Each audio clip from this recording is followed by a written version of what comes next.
Welcome back. It is April 14th, 2020, and tonight we begin the Passover holiday, the last day of the Passover. So here we are again. Hopefully life will return more or less to normal soon. In the meantime, we're doing what we can.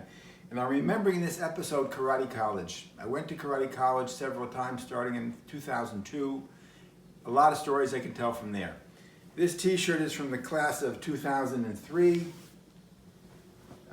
It says on it, Joe Lewis, Bill Wallace, Henzo Gracie, and I have t-shirts from every single year. One thing I always do is support the local institution with the t-shirts and so forth. So I want to tell about one person I met in the first session I was there. Someone I can speak about for hours and hours and hours, and I have, and I've written a great deal about him. And that's my dear, dear, wonderful friend and fellow Cohen, Professor Arthur Cohen, may rest in peace, who's had a major impact in my life, and I'm still in touch with his family. I met Arthur Cohen at Karate College in 2002, which was the first one I attended. As I mentioned earlier, when I was there, it felt like I was the only Jew in town, very much a minority over there.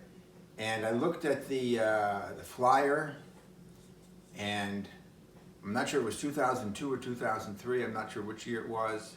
Maybe it was even 2004. I'm not sure. But Arthur Cohen was there. And I look at the flyer, and it says, the streetwise professor from New York, Arthur Cohen. And of course, this caught my attention. New York, a fellow Cohen. You know, I'm a Cohen, which means a descendant of Aaron the high priest. The name Katz is actually an abbreviation for Cohen Tzedek, KZ, Katz. So I was very excited about the opportunity to meet Professor Cohen.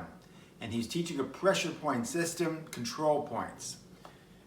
Before I even had a chance to reach Arthur Cohen, he was looking for me. He heard there's a guy from Israel, and he was all excited. It's like two people out of thousands trying to find each other. And people kept coming to me. I stood out a little bit, the only Jewish guy there with a yarmulke and so forth. And people came and said, Arthur Cohen wants to see you. Professor Arthur Cohen wants to see the guy from Israel. You've got to meet him. You've got to meet him. So we met, and I went to his class. I attended his class. It was a little bit more academic than most of the classes there, and didn't draw as many people. But we formed a lifelong connection that lasted until he passed away. And I trained with him for many years. When I came to New York, Arthur Cohen wrote several books. This most famous book is a guide for women's self-defense called Streetwise. Another one of his books was Surviving a Massacre, Rampage, or Spree Killing. These books are available online. And one of the things that characterized Arthur is he wrote that book about mass killings and so forth before it was a popular thing. Meaning Arthur Cohen was into what they call today active shooters and these mass killings before anybody else was. So he was ahead of his time in many ways. He was a very innovative teacher, and more than anybody I've met, I believe, he taught me to think, what they say, outside the box. He taught me to look at things differently. He came from a traditional Taekwondo, Tang Soo Do background, but he would teach me to look at life in a different perspective, such as, he said, I have a friend who works on the Coast Guard. Try doing your Taekwondo kick on one of those little boats. He said, I have another student who is in the Alaskan police force, where you're wearing layers and layers of heavy clothing, heavy jackets. Try to do your pressure points over there. Try to do your jiu-jitsu techniques and your grabs over there. You can't. He said, I have a guy who works security in a building, an office building. Elevator. Try to defend against a knife in an elevator or on a stairway.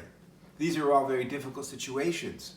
He also showed me, he used to come over with what he called a bag of toys. A bunch of weapons, all made out of plastic, that could all get through the TSA, the Travel Security Agency in America. All non-metallic. They could all get through, and he showed me how each one can kill a person instantly, and yet they could all get through. He had approached the American government in the airports, but they weren't interested in hearing about it. But that was Arthur.